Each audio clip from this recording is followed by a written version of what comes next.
Hi, I'm Mary Margaret. And I'm Sarah. We're here to talk to you about coaching if you're new to the class measure and some things that you might want to know. We're sitting at Sarah's house on a winter's day, and so we're going to just go ahead and get started with our conversation.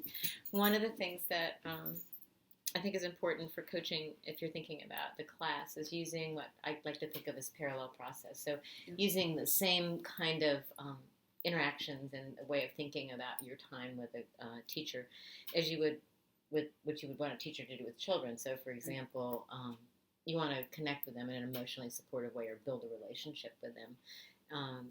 So, can you think of ways that you might want to build relationships with a coach? I mean, a teacher? With a teacher, sure. Yeah. I mean, just talking to the teacher, listening to the teacher.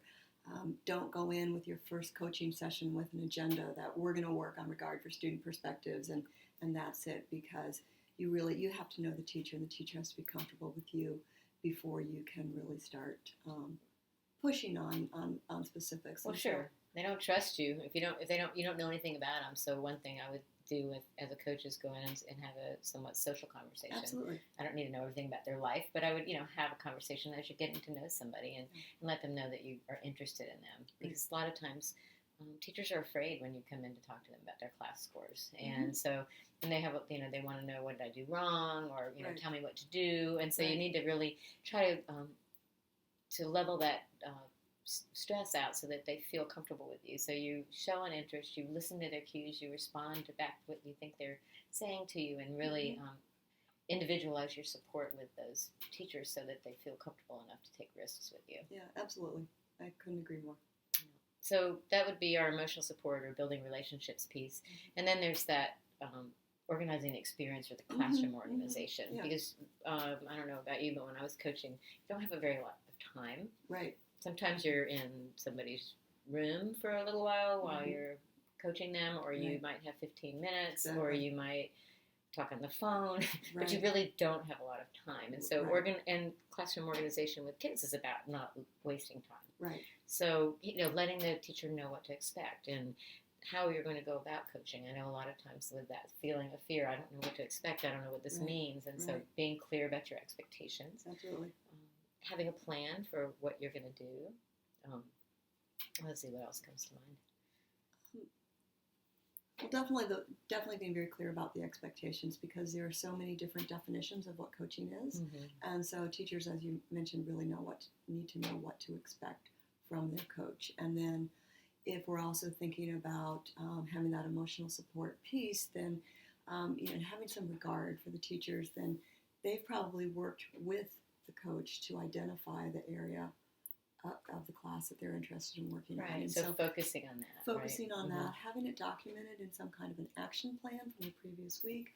And so the coach can go in and can review just really quickly with the teacher what it was the teacher wanted to work on, and then just, very open-ended, how did that work for you? Tell me about your experience with this. So clear behavioral expectations, focusing their thinking, and then moving on to that higher discussion. Right. I do think one other thing I'm thinking of instructional learning formats, and how knowing to keep the teacher engaged, because everybody has a different style and or interest, and so some teachers need to have things right out of their classroom to talk about how you might scaffold children's learning around playing with blocks, or they might be a visual learner, or they might want to see a video or something. So you really have to tailor that so that you really do focus again on how to keep them engaged and not bored to death by your talking to them. Right. So then we also, I'm going to take us back to emotional support for just a moment, because that really goes into that sensitivity of reading the teacher's cues. Absolutely. And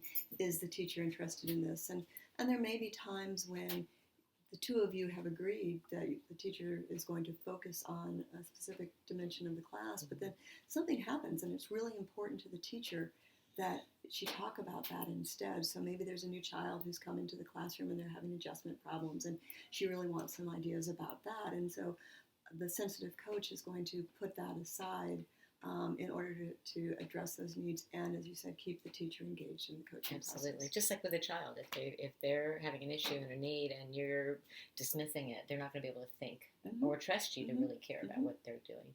So the last area that we would want to look at is instructional support, and so I call that building understanding. Mm-hmm. And so we're really, using regard, using that emotional connection, and trying to take where that teacher is and what they're telling you they know, and then building on Mm-hmm. that through really intentional and information-based feedback, but also evaluating what you hear them saying and giving back to them. So it really involves a ton of listening, but getting them to think out loud, just like we want the kids to.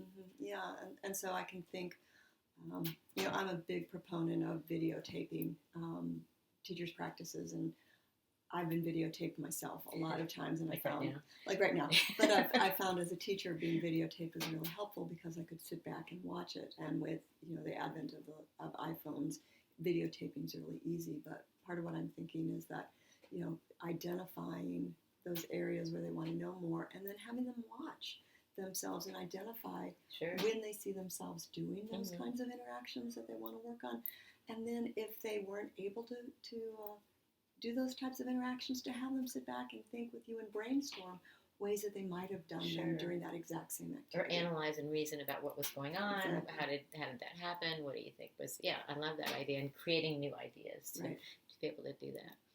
Well, that's a pretty quick rundown on the coaching basics, but we're going to be back with a few more video blogs. So this is our first one, and we hope it worked, and we'll see you next time. Okay, bye.